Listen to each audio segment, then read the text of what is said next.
নমস্কার বন্ধুরা, test best রেসিপিতে সবাইকে স্বাগত। এখন তো বসন্তকাল আর প্রায় গরমের শুরুর মুখে। যতটা সম্ভব হালকা পাতলা কম তেল মশলায় খাবারই কিন্তু এই সময় খাওয়া উচিত। আজকে আমি আপনাদের সাথে শেয়ার করতে চলেছি সেই রকমই বসন্তের সেরা সজনের ডাঁটার রেসিপি।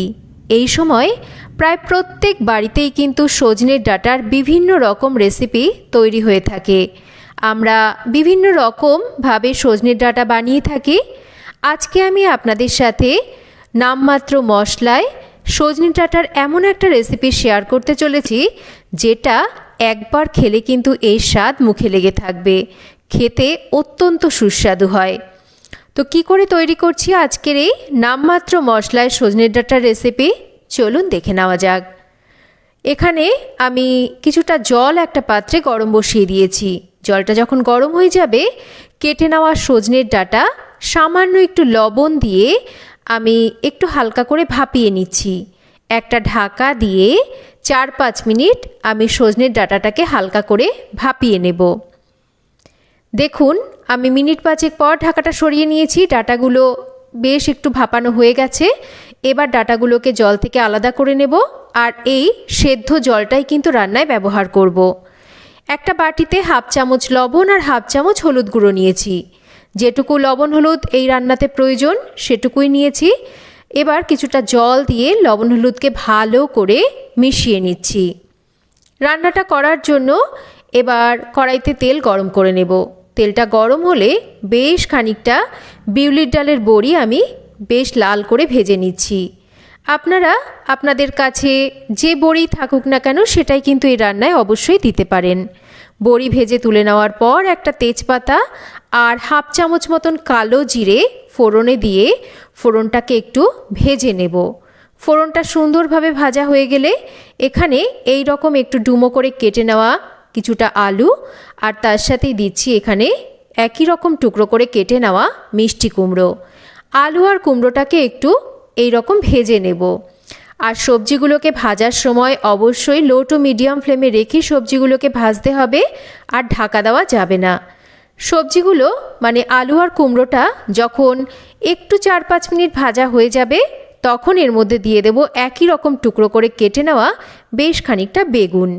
এবার এই আলু কুমড়ো বেগুন সমস্ত কিছুকেই কিন্তু এই রকম ঢাকা খোলা অবস্থায় আমরা ভেজে নেব। ঢাকা দেওয়া যাবে না। ঢাকা দিয়ে দিলে এই কুমড়ো বেগুন এগুলো কিন্তু পুরোপুরি গলে যাবে রান্না হতে হতে। এগুলো যখন মোটামুটি ভাজা হয়ে যাবে আগে থেকে লবণ হলুদ যে আমি জলের মধ্যে মিশিয়ে রেখেছিলাম সেটা দিয়ে দিচ্ছি। আর এখানে আমি 4-5টা কাঁচা লঙ্কা বেটে রেখেছিলাম, সেই কাঁচা লঙ্কা বাটা দিয়ে দিয়েছি। সবজি সেদ্ধ অল্প করে একটু জল দিয়ে ভালো করে এবার মশলার সাথে এই সমস্ত সবজিকে কষিয়ে নিচ্ছি। একটু ভালো করে কষিয়ে নিতে হবে। দেখুন মোটামুটি কষানো হয়ে গেছে। এবার এর মধ্যে দিয়ে দিচ্ছি আমি 1/2 ইঞ্চি আদা বাটা। এবার এই যে সবজি সেদ্ধ জল, এই জলটা দিয়ে দিয়েই কিন্তু আমরা রান্নাটাকে করব। এতে রান্নার পুষ্টিগুণটা বজায় থাকবে। আদা বাটাটাকেও দিয়ে কিন্তু সবজিটাকে কষাতে থাকবো। আর এই কষাতে কষাতেই এই ভাপিয়ে নেওয়া সজনের ডাঁটাগুলোকেও দিয়ে দেব। আর সজনের ডাঁটাগুলোকেও কিন্তু এই সবজির সাথে একই সাথে একটু ভালো করে কষিয়ে নেব। সবজিগুলো মোটামুটি দেখুন এখানে কষানো হয়ে গেছে। এই সময় দিয়ে দেব এর মধ্যে স্বাদ মতন মিষ্টি। মিষ্টিটা এই সময় দিয়ে দিলে এই সমস্ত সবজি ডাঁটা এর মধ্যে কিন্তু এই লবণ ঝাল মিষ্টি সমস্ত কিছুই ঢুকবে আর এগুলো খেতে ভালো লাগবে। অল্প করে করে সেই সজনের ডাঁটা সেদ্ধ জলটাকে দিয়েই কিন্তু আমি সবজিগুলোকে কষিয়ে নিচ্ছি। খুব ভালো করে এগুলো কষানো হয়ে গেলে একটা ঢাকা দিয়ে লো ফ্লেমে রেখে 3-4 মিনিট রান্না করব। 3-4 মিনিট পর ঢাকাটা সরিয়ে নিচ্ছি। সবজিগুলো কিন্তু সুন্দরভাবে কষানো হয়ে গেছে। একটু এইভাবে কষিয়ে কষিয়ে রান্নাটা করবেন, যেহেতু রান্নাটা নামমাত্র মশলায় হচ্ছে। এইভাবে যদি রান্নাটা করেন খেতে কিন্তু অত্যন্ত সুস্বাদু হয়।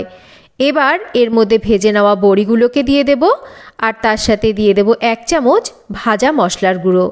এখানে গোটা জিরে, গোটা ধনে আর শুকনো লঙ্কা তেজপাতা আমি শুকনো কড়াইতে ভেজে গুঁড়ো করে নিয়েছিলাম। আর তার সাথেই বাদবাকি সবজি মানে যে সজনের ডাঁটা সেদ্ধ করা যে জলটা সেটাকে দিয়ে দিচ্ছি। সমস্ত কিছুকে ভালো করে নাড়াচাড়া করে মিশিয়ে নেব। এবার ঢাকা দিয়ে আরও 7-8 মিনিট রান্না করব। এই রান্নাতে অবশ্যই লবণ, ঝাল, মিষ্টি এগুলো একটু টান টান রাখবেন। দেখবেন রান্নাটা খেতে কিন্তু বেশ ভালো লাগে। 7-8 মিনিট পর ঢাকাটা সরিয়ে নিয়েছি। এবার একটু চেক করে নিচ্ছি সমস্ত সবজি, ডাঁটা এগুলো সুন্দরভাবে সেদ্ধ হয়েছে কিনা। দেখুন সমস্ত কিছুই কিন্তু পারফেক্টলি সেদ্ধ হয়ে গেছে। এবার এর মধ্যে আমি কিন্তু নামানোর আগে আরও একটু ভাজা মশলার গুঁড়ো ছড়িয়ে দেব। এতে করে রান্নাটা কিন্তু খেতে আর এর সুগন্ধও কিন্তু অনেক বেশি বাড়বে। খুব ভালো করে ভাজা মশলাটাকে দিয়ে একটু নাড়াচাড়া করে মিশিয়ে নেওয়ার পর এবার গ্যাসের ফ্লেম বন্ধ করে দিয়ে একটা ঢাকা দিয়ে আরও কিছুক্ষণ রেখে দিতে হবে। তাতে ভাজা মশলা যে সুন্দর একটা সুগন্ধ এর মধ্যে সুন্দরভাবে চলে আসবে। দেখুন রান্নাটা আমাদের একদম রেডি। এবার এটাকে নামিয়ে গরম ভাতে সার্ভ করব।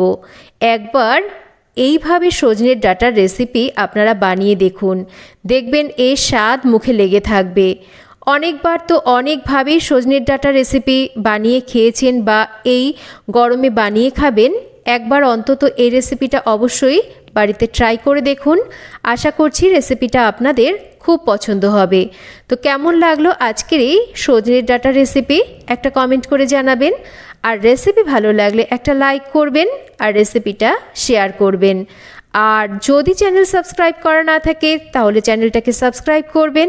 সবাই ভালো থাকবেন। আবার ফিরে আসবো এইরকমই নতুন একটা রেসিপি নিয়ে। ততক্ষণ সবাই ভালো থাকবেন, সুস্থ থাকবেন। এতক্ষণ আমার সাথে থাকার জন্য অসংখ্য ধন্যবাদ।